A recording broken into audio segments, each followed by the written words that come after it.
You might need a cup of cappuccino or latte to comprehend today's video about the Italian game. So that's exactly what we are going to talk about today. I'd love to share with you common attacking patterns, as well as how you can counter them if you're playing black, and as well as some common errors, traps, and all the good stuff that we love. In fact, it's the most played chess opening on amateur level when white starts off with move pawn e4, black responds symmetrically, and here after bishop to c4 and let's say knight to f6 or bishop c5, that often leads to a very similar position, again, very common on amateur level, and we get a position something like this, okay? And here there's one favorite plan of white players that they try to start attack on the king side by playing bishop g5, pinning this knight down to the queen on d8, and after that they're going to continue pressuring this knight potentially with the move knight to d5. So I want to talk about this because, again, this is one of the main plan to wins, and we're going to need to know how you can actually win game properly following this plan, as well as how you can counter that and what are different options that black can try against you. Okay, so after bishop g5, normally black will play something like pawn to d6, and then you can play knight to d5. That's the whole purpose, basically, of this move bishop to g5. Since the knight is pinned, it cannot move away, or else black will lose their queen on d8. White now aims to take on f6, split up pawns, and expose black's king so that you can attack it later on. Here there is already the first extremely common error. In fact, it's the most played move according to the database in this position, is that black is playing pawn to h6, an absolutely terrible move, a losing error. Black hopes to get rid of this bishop on g5, but in fact, white doesn't have to move it away. Instead, white can counterattack with move knight takes f6, check to the king. Black has to recapture, and now you can see that this pawn on h6 is simply lost. So that didn't help black at all, quite the opposite, it exposed black's king completely. Now white is attacking the rook, and white is going to win this very soon. So h6 clearly is not going to help black, let's take it back. What else can black do instead? Well, we're going to analyze different options. Mainly, they will develop their light squared bishop. For example, bishop e6. What are you going to need to do then? There are different ways to attack, and again, there are two common attacking patterns here. The first one, the most standard one, is when you take on f6 with the knight, exposing black's king, then you continue with bishop to h6, which gains a tempo by attacking this rook, and also your bishop is now standing in a close proximity to black's king, which is nice, because that's going to potentially help you create that checkmating net in the future. Anyway, right now black needs to secure their rook, so they're going to play rook to e8, and after that, the key move that you want to play here is the move knight to h4. That's how you normally develop this attack. The knight h4 move pursues two main goals. One is your knight can land on f5 in the future. Again, you're bringing just more attacking power to your attack against black's king. And secondly, this move also enables your queen to join the party along this diagonal. So sometimes you can bring it all the way forward to h5, which is already nice. And ideally, you do want to bring it to g4, because after that, you just checkmate black literally. You cannot do this in this particular case because black has this bishop guarding this square, but very often black will be careless and do something with this bishop, or you will play knight f5 and block the diagonal, so then your queen can go to g4 and ultimately to g-zone with a checkmate. For example, in the current position, very often, actually, black mistakenly captures this bishop on c4, expecting you to recapture, but instead, you can just execute your main plan, queen g4, check to the king, has to go to the corner, and queen goes to g7. So that's one of the main attacking plans of white in the Italian game. That's how you can win a lot of games. But of course, some of your opponents will play wiser moves, and let's take a look at them. In the current position, your opponent may think to himself, hey, let me do the same thing to you. So you wanted to pin my knight, let me do the same. And they're going to play bishop to g4, pinning your knight, and hoping that they'll counterattack or at least slow down your attack so that your knight, for example, cannot move because it's pinned down to the queen. What are you going to do in this case? Well, there's another very common trap that your opponents typically are unaware of. If we just follow along with the same plan, we take here to break up the pawns, then we go bishop h6, hitting the rook goes away, and in the previous case, we moved our knight to h4, if you remember, and tried to bring our queen forward. Now we cannot do that as the knight is pinned. So you can just play pawn to h3, trying to get rid of this bishop from g4. And here is the main fatal error of black. In most cases, your opponent's just trying to maintain the pin, and they play bishop to h5. And that is actually a losing error. I mean, in reality, they just gotta bring it back to e6, and then although black is worse, but they are still in the game, you cannot win it instantaneously.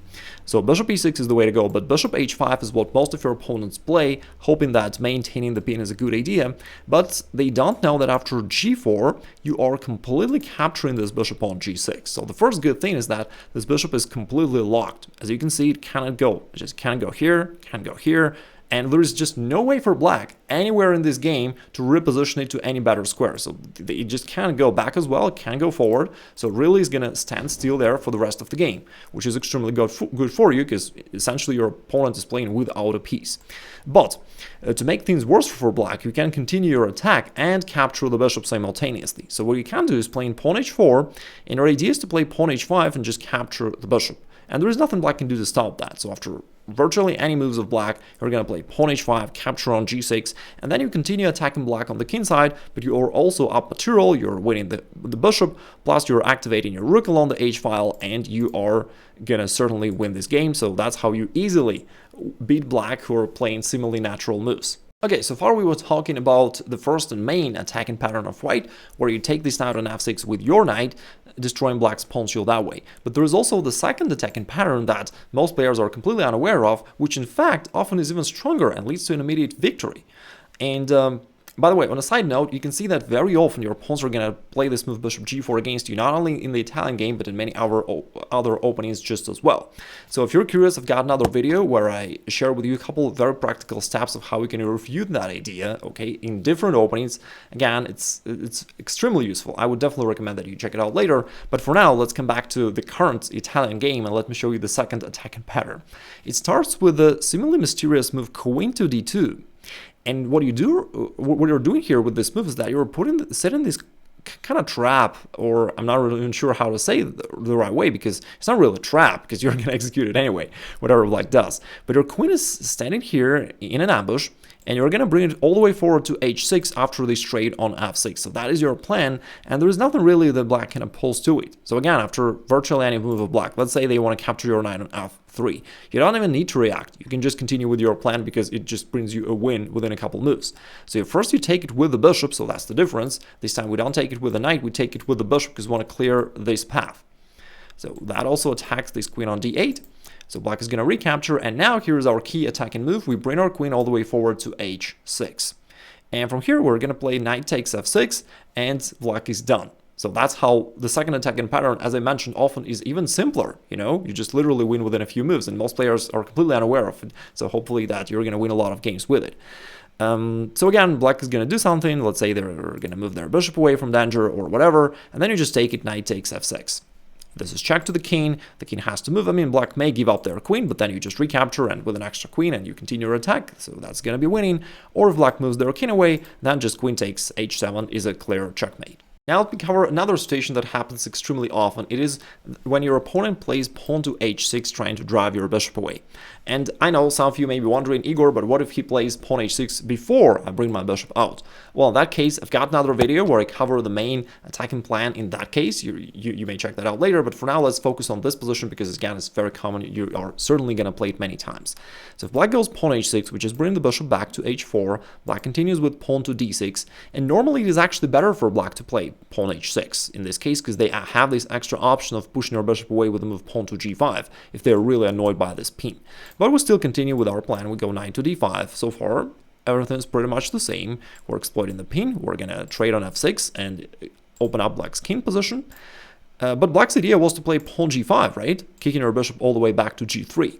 And of course, bishop g3 is playable, but instead, in many cases, you can sacrifice your knight here on g5, getting a winning attack. Or at least it's going to be winning in reality, right? Even if black potentially had a proper defense, I mean, most of your opponents will not be able to find it. So after knight to g5, very often you're going to win games just like this. They're going to recapture. You play bishop takes g5 and black is done, right? And then you win within a couple moves. That's how you're going to win many games. Because now the knight is not only pinned, but it is no longer defended by the pawn. So on the next move, you're literally going to capture the knight, either with a bishop or your knight, and you're going to also bring your queen out, and it's going to be a very quick checkmate. So that's how you win. But in fact, black can play better. So let me show you the right way for black. Let's take it back. So after black played pawn to g5, white decided to sack the knight over here, expecting black to recapture, and then you maintain your pin. But instead, there is a smarter way for black. It is to capture the other knight of white first. Knight takes d5. So black's idea is that now black's queen is involved, right? So on the next move, let's say white recaptures, now black can recapture on g5, but you can see the difference. White can now no longer capture this because the pawn is defended. Black will simply win your bishop for nothing.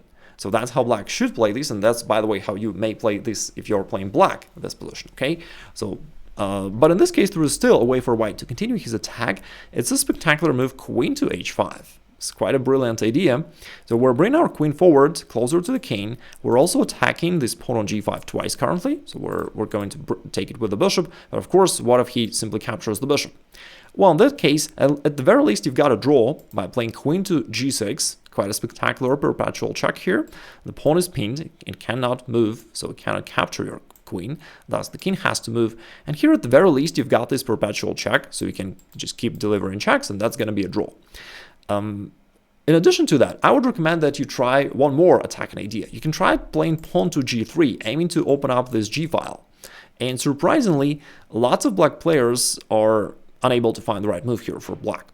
So they play something like bishop e6 or whatever, and that loses the game. So the only move really that helps black to keep their position safe is to keep the g file locked by playing pawn to h3. So that's the only move that's allows black to stay in the game. And after that, perhaps the best white can achieve is just to indeed deliver that perpetual check and accept the draw that way. But if instead black plays some other move, for example bishop to e6 or anything else, then you happily just take on h4, and on the next move black really has no defense against rook g1, and that's just a very simple checkmate. Again, it looks simple when I explain that, but for your opponents who are completely unaware of all of these ideas pretty much, so I mean, for them it's totally unclear, and you are going to be winning games just like this. There is also a very nice counter plan for black that I'd love to share with you. If you're playing this position as black, instead of castling, allowing your opponent to play that bishop g5, which is sometimes annoying, you may play pawn to h6, pretending like you just want to prevent white from playing their bishop out to g5. And in most of the cases, your opponents will actually wish to do the same. They'll play pawn to h3 because first of all, they don't really know what to do anyway, and secondly, they want to prevent you from executing the same thing. But here comes the second idea that you had behind this move pawn to h6. Besides being a defensive move, you also potentially prepare this expansion on the king side with the move pawn to g5. And now we're going to use this pawn h3 so that we can open up files on the king side and rush into a very quick attack. And very often you can win games just like, within the next 5 moves. That's how strong your attack is. For example, your pawn plays some move, let's say bishop e3 or whatever, and you do push your pawn forward to g4. Notice how this pawn on h3 is helpful. Now white has to open up their king position, so they have to take here. Now you can get our bishop involved into the attack, and we are kind of outsmarted white. So we deliver that pin anyway, despite white tried to prevent you from doing so. But not only you got the bishop out, but you did it with a tempo, just by recapturing a pawn. Simultaneously, you opened the g file for your rook for your future attack. So things are really good. I mean, theoretically, white can defend this, but in reality, it's extremely difficult for white to find proper defensive moves, and very often your opponents will just go down. So for example, they trade here, and they play something like knight to d5. You don't have to care because basically our plan remains to be the same. So we play knight d4 to put more pressure on this knight. We just, changed the colors. So now we're executing the same attacking plan with black, but the plan doesn't change, right? It's all the same. Play bishop g4, pinning the knight. Then we go knight d4. We take on f3 and open up opponent's king and then checkmate it. So as simple as that. White plays something, let's say pawn c3. Now we do take here. Now white's king is completely opened. We play the same move, bishop to h3. But in this position, it's actually a lot stronger for black because now we have the g file open, right? So the king is completely exposed. And in most cases, they played king h2. And you could already win the rook here, but you don't even need to. You can continue with your attack. So you can play knight takes d5 to clear the path for your queen. And after bishop takes and queen to h4, we can see that this king is in big trouble. In most games, they played rook to h1, quite a strange move, but anyway, they're defenseless, and then rook g8, and on the next move, something like rook to g2, or you just move your bishop away, delivering linear checkmate. So all in all, that is completely winning for black. Let me know in the comments if you have any questions about this, and I'll be sure to follow up. Also, if you want to know how to elevate your positional understanding overall, feel free to attend my free masterclass by clicking the link over there. And if you enjoyed this, consider subscribing, and I'll talk to you soon.